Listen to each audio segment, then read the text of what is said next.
अच्छा जी, चैप्टर 46 के साथ हम हाजिर हैं। चैप्टर 46 में क्या होगा कि हम हैज़ और हैव का इंटेरोगेटिव बताएंगे, किस तरह इंटेरोगेटिव इसका बन सकता है। अगेन इसके दो फार्मूले होंगे, do plus subject plus have plus anything. ये आपका फार्मूला हो जाएगा आई, यू, वी, दे और प्लूरल नेम के साथ।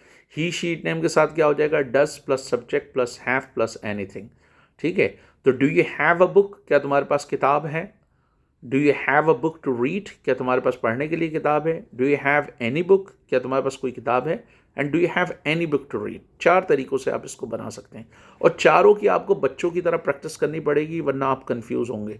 जितना बड़ा जुमला बनता है उतनी आपको बोलने में प्रॉब्लम होती है। ठीक है, तो किसी भी भाषा को सीखने के लिए उसकी आपको बहुत ज़्यादा प्रैक्टिस करनी होती है। जैसे आप अच्छे कुक बनना चाहते हैं तो आप ज़्यादा से ज़्यादा रेसिपीज़ कोई स्टडी करेंगे। अच्छे क्रिकेटर बनना चाहते हैं, ज़्यादा से ज़्यादा आप क्रिकेट खेलेंगे। इसीलिए आपको अच्छे स्पीकर बनना है, बोलना है, तो ज़बानी प्रैक्टिस सबसे अहम है। लैंग्वेज में आपको बोलना आ जाए तो आपका समझ लें कि कोई 50% 60% मसला हल हो जाता है। क्योंकि ज़्यादातर लोगों को लैंग्वेज इसलिए समझ में नहीं आती, वो बोलते नहीं। अगर आप बोलेंगे तो 24 घंटे ग्रामर आपके जहन में रहेगी। ही शी नेम के साथ क्या हो जाएगा, does she have a book, क्या उसके पास किताब है। Does she have any book, क्या उसके पास कोई किताब है। Does she have a book to read, क्या उसके पास पढ़ने के लिए किताब है। Does she have any book to read. ठीक है, अब यस में क्या जवाब हो जाएगा, yes she has a book to read, no she doesn't have a book to read.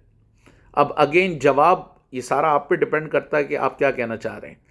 Yes she doesn't have, no she doesn't have any book, उसके पास कोई किताब नहीं है। No she doesn't have any book to read. ये आपको फैसला करना होगा कि आप खाली ये कह रहे हैं कि उसके पास किताब नहीं है तो आप कहेंगे she doesn't have a book. आप कहें उसके पास कोई किताब नहीं है, she doesn't have any book. आप कहें उसके पास पढ़ने के लिए किताब नहीं है, she doesn't have a book to read. और आपके उसके पास पढ़ने के लिए कोई किताब नहीं, she doesn't have any book to read. ठीक है, अब यस में आप जवाब देंगे yes she has a book to read, no she doesn't have a book to read, no she doesn't have any book to read.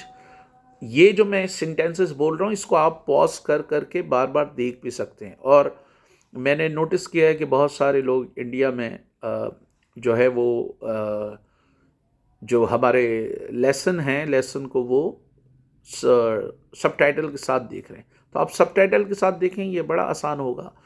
तो ये आपका अगला चैप्टर हो गया। अब नेक्स्ट चैप्टर में हम इसको फिनिश करेंगे, इसका इंटेरोगेटिव और नेगेटिव पढ़ेंगे। Again you have to do a lot of practice. आप अगर मैनेजर हैं, आप किसी को नौकरी पे रखना चाह रहे हैं, उससे आप 10 सवाल सीखेंगे। Do you have any experience in marketing, क्या आपका कोई मार्केटिंग में एक्सपीरियंस है। Do you have any experience in sales, क्या आपका सेल में कोई एक्सपीरियंस है। Do you have any certificate, क्या आपके पास कोई सर्टिफिकेट है। Do you have any diploma, do you have any experience.